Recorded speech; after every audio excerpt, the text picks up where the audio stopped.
Okay, so today I'm going to walk you through the steps on how to create an armature for your paper mache hero sculpture that you are going to be making. The first step that I want you to do is get your materials. So you're going to need a pop can. You will need 4 toilet paper tubes. You will need a large piece of newspaper, so one that has a fold in it. And then you're also going to need scissors, a Sharpie, and some masking tape. The first step that I want you to do is take and write your name on the bottom of your pop can, so that way we know who it belongs to. You can also put your hour on it. So that's the first step I want you to do. The second step is I want you to take a long piece of masking tape and I want you to tear it into several smaller pieces and put them along the edge of your table.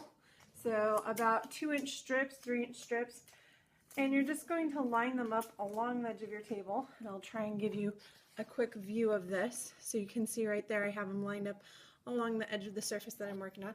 That just allows you to grab the materials quickly when you need them. So the first thing you're going to do to start your armature is to take the full sheet of newspaper, and I want you to crumple up it into a ball. Usually one sheet of newspaper is enough, but it just depends on how much you compress it. If you feel like this is looking pretty small compared to your pop can, you might take another half sheet and add it to it. So if I was feeling like that was a little small, I could take and wrap this one around that piece. And then before I tape anything, I want to make sure that I'm happy with the size of it, so I can check and see if that looks proportionate, and I think that looks pretty good. So what I'm going to do now is take some of those pieces of tape that I've lined up on the side of my table, and I'm going to take and I'm going to smooth down any pieces of newspaper that are sticking up. So I really want to try and smooth this out into a sphere form. This is going to be the head of my hero. So I want to make sure I get all loose pieces, lumps and bumps kind of under control to give it a nice round form. And then when I'm happy with the shape that I've created, then I'm going to take and attach it to the top of my pop can. So once I've got the shape, I can kind of look and see which side I think will be the best. I think this will be a good side for the face. So, and this is kind of a flat side here. So I'm going to go ahead and attach that. Sometimes what helps when you go to attach it is to go ahead and remove the pop tabs. I'm not very good at this.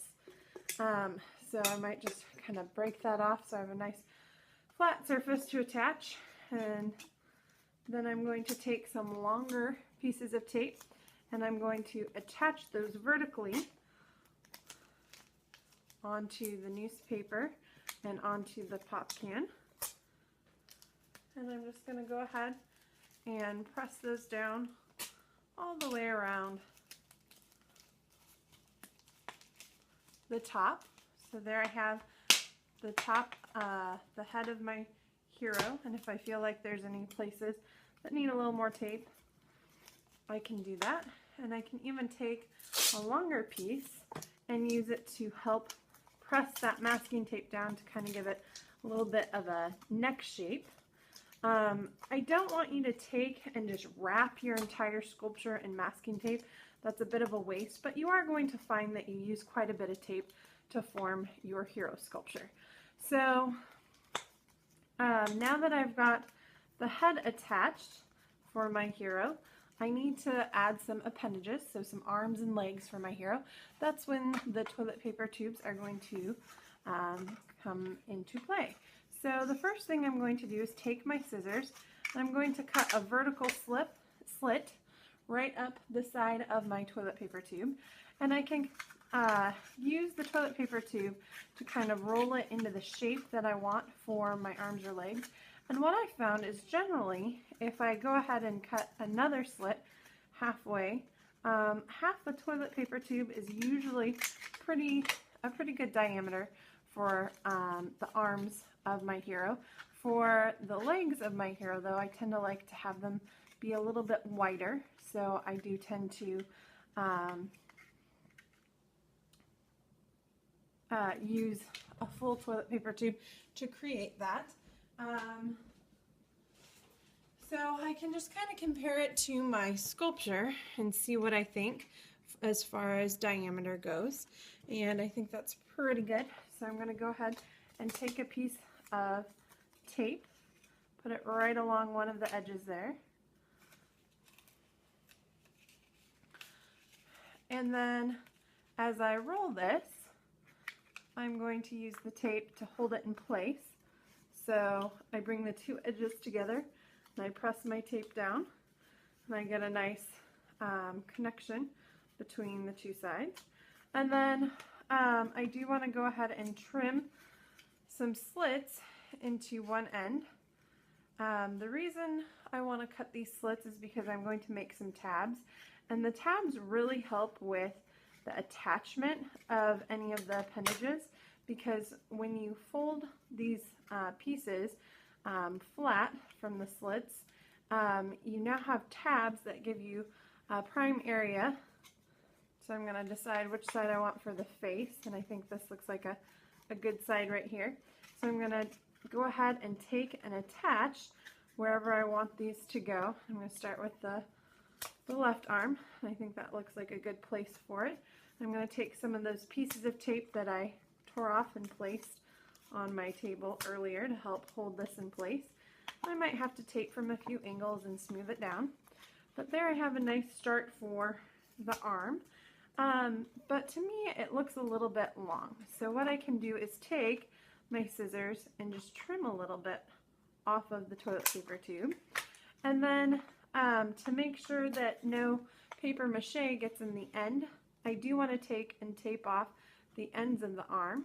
So just taking a piece of masking tape and pressing it down and over the end of the arm. And then I can also take another piece of tape and wrap it around the sides there. That really seals off the ends of the arm nicely. And then I'm going to do the same thing with the other arm. I need to go ahead and create the arm and get it ready to attach that piece. So for this one, I do want to show you how to have a bend in the arm. So I'm going to take, and I am running out of tape, so I'm going to go ahead and rip some more off and put it on the side of the table so I have it available. So whenever you run out of tape, take some time to add some more tape to the side of the table.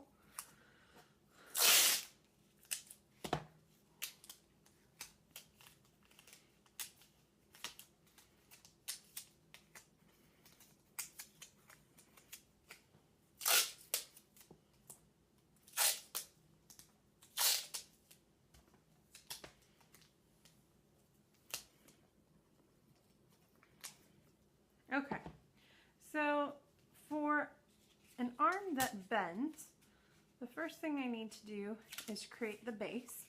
So just like last time, and sometimes that helps if you kind of pre-roll it, if it's fighting you on connecting where you want it to go. Sometimes I'll even take and just roll it a little bit tighter than what it needs to be, and then it rolls a lot more easily to connect to the tape side. And then I can go ahead, make sure that's all lined up, and I can press that tape into place. And then just like the other side, I want to take and cut some tabs. So I'm going to cut some slits. I try and keep the slits all about the same dimension. And then once I've cut these, I'm going to go ahead and fold these flat. And I need to look and see where would be a good place for this arm to be attached to, and I feel like, again, that looks like a good placement. So I'm going to go ahead and tape it on. And the great thing about masking tape, you can always move it if you need to. So if you find that you get it a little too low, just pull the tape off, move it around. Now for this one, I want the arm to be bent, so I'm going to cut it a lot shorter than it was before. So right here is where I'm going to create the elbow for this arm. And then I'm going to take the remaining piece here, and again, I'm going to cut some tabs. But this time, some of my tabs are going to be a little bit longer. And what that does is that allows me to bend it a lot more than before. And I can look and see how I want this to attach and where I want that bend to go. And the longer pieces I will have on the bend side, and then I might not even use some of the other tabs. I might keep them straight, but this helps me kind of gauge how I want this to be bent and at what angle. If I did want to have it more bent, instead of just an L-shaped bend, if I want it to be a less bend, I can just control how much those tabs are folding. But I do want this to be bent more towards the front. So I'm going to go ahead and take some of my extra tape and wrap it around where those are connecting to create the elbow shape and really get that stuck in place. You want everything to be very secure with how you tape it, because when you start using paper mache, if you don't have enough tape on there, pieces might start to fall off, and we want to try and avoid that. So we do want to make sure we securely fasten everything. And then just to really help make sure everything's stuck here and to kind of smooth that elbow shape, I'm going to put a few more pieces of tape. And there I'm happy with the shape. And then I can decide if I need to trim a little bit off. If the arm feels a little too long, maybe I just take and trim a tiny portion off there. And then again, I need to seal the end of the arm, so I can take another piece of tape, wrap it around the end here, take and wrap a piece of tape around that, and then just really press everything down so it's nice and flat. And now I need to create some legs. So the legs for my hero, usually legs tend to be a bigger diameter than the arms, and they tend to be longer than the arms. So I can decide, and like I said before, sometimes it's easier if you roll it tighter before you start to place it into the diameter that you want it to be. So for this, I'm thinking that would probably be a good dimension. So I just make a little mark, and then I take my scissors and I trim off the extra. And there's still going to be a little overlap here, and I'm okay with that. Sometimes that can help to reinforce the connection point if it's not just straight on the edge there. So again, like the arms, I put a long piece of tape. I again look at my diameter, and I get everything taped the way I want it to be. The more that you double up though, the harder it will be to trim the length of the leg. So just to warn you, you don't want to have too much overlap. And then I'm going to do the same thing. I like to create both legs at once and then attach them, because that way I can check diameters, I can check lengths before they are fixed onto my hero. So I can take, and sometimes I'll even use this as a guide. I trim this much off the last piece. So I'm going to do the same thing here. Try and make a nice vertical cut there. And then I can kind of even overlap it with the other one to give myself a general idea of diameter.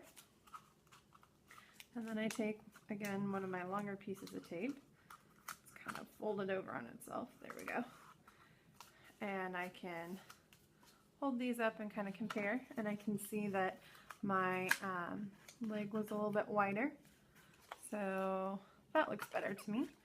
So I can go ahead and press my tape down. And then, like before, you want to take and cut some even slits on one end. We need to make those tabs so that your legs can attach to your hero. Now, one of the criteria for your hero is that it can sit for display. I've had several students ask me if they can make it so their hero is standing. Unfortunately, with the weight of the materials that we are attaching and the diameter of the legs, it doesn't work out as well if you have them standing. It works better if your hero is sitting. However, I have had students make stools and have their heroes sitting on stools or chairs using the same kind of joint attachment that I showed you here for the arm. So if you wanted to make shorter legs, so legs that are coming out this way, and then cut them short and then bend and attach them so they're sitting in a chair, you could do that. I'm just going to take and connect my legs here right at the bottom of the pop can, right along that edge there. So that way I can still just use the base of the pop can to have the hero balancing and sitting rather easily. So there's my first leg attached, and I might go ahead and just trim a little bit off the end if it's seeming a little long. So I think I'm going to take off this much here, so that way the legs aren't too much longer than the arms.